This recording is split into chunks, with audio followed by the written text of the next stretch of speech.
সাবেক প্রধান বিচারপতি এবিএম খায়রুল হকের শাহবাগ থানায় দায়ের করা মামলা 13/8/2024 রিমান্ড শেষে আদালতে উপস্থাপন করা হয়। আমি এবিএম খায়রুল হকের পক্ষে একটি জামিনের আবেদন দিয়ে শুনানির অনুমতি প্রার্থনা করি, কিন্তু আদালত আমার জামিনের আবেদনটা শুনানি করতে আমাকে সুযোগ না দিয়ে আদালত বলেছে যে আপনি আজকে ফুটআপ দেন, যথারীতি এটা শুনানি হবে। আমি জানি না কেন আমার আজকের এই জামিনের আবেদনটা শুনানি করেন নাই। উনি একজন বয়স্ক মানুষ, ওনাকে মাথায় হেলমেট দিয়ে এনেছে। আমি আদালতের কাছে এটি প্রার্থনা করার চেষ্টা করেছি যে একজন বয়স্ক মানুষ সাবেক বিচারপতিকে যদি এভাবে আদালতে হেলমেট দিয়ে আনা হয় তাহলে এটা সারা বাংলাদেশের আদালতকে অবমাননা করা হয়েছে। কারণ খায়রুল হক শুধুমাত্র একজন ব্যক্তি না, উনি একজন ইনস্টিটিউট, উনি একজন বাংলাদেশের সাবেক বিচারপতি।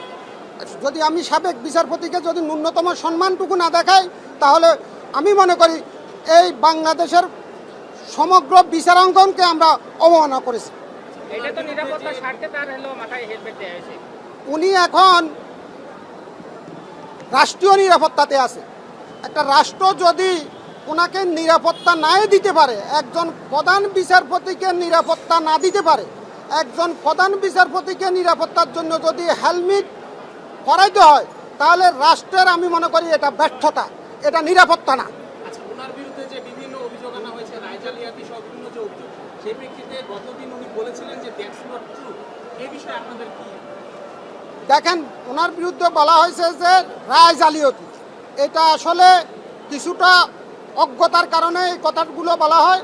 কারণ মহামান্য সুপ্রিম কোর্টের আপিল বিভাগে বিচারপতি একজন থাকে না। একজন বিচারপতির পক্ষে কোনো অবস্থায় জাজমেন্ট দেওয়া সম্ভব না, ওখানে মেজরিটির ভিত্তিতে জাজমেন্ট দেওয়া হয়। সুতরাং উনি এককভাবে কোনো জাজমেন্ট দেয় নাই, ওনার বিরুদ্ধে এই ধরনের এলিগেশন আনার আইনগত কোনো সুযোগ নাই।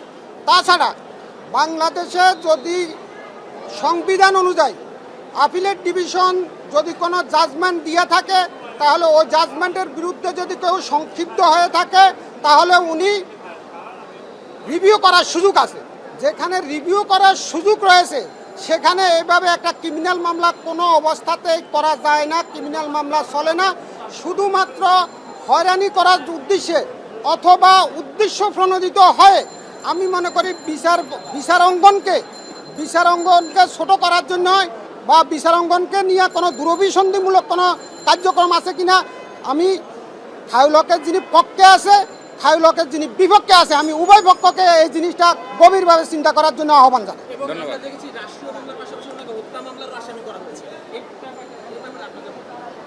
দেখেন, হত্যা মামলাটা সেটা আমি শুনানিতে বলেছিলাম, যখন ওনার বিরুদ্ধে যে হত্যা মামলাটার অভিযোগ আনা হয়েছে বা হত্যা মামলাটা দায়ের করা হয়েছে তখন উনি 24 ঘন্টা অর্থাৎ 24 আওয়ার্স পুলিশ পাহারার মধ্যে থাকতেন। উনি বাসা থেকে বাইরে হলেও পুলিশ নিয়ে বাইরে হতে হতো, অর্থাৎ উনি কোনো অবস্থায় পুলিশ ছাড়া কোনো দিকে মুভ করার সুযোগ ছিল না। এমতো অবস্থায় ওনার বাসা হলো ধানমন্ডি, হত্যাকাণ্ড ঘটনাটা দেখানো হয়েছে যাত্রাবাড়ি।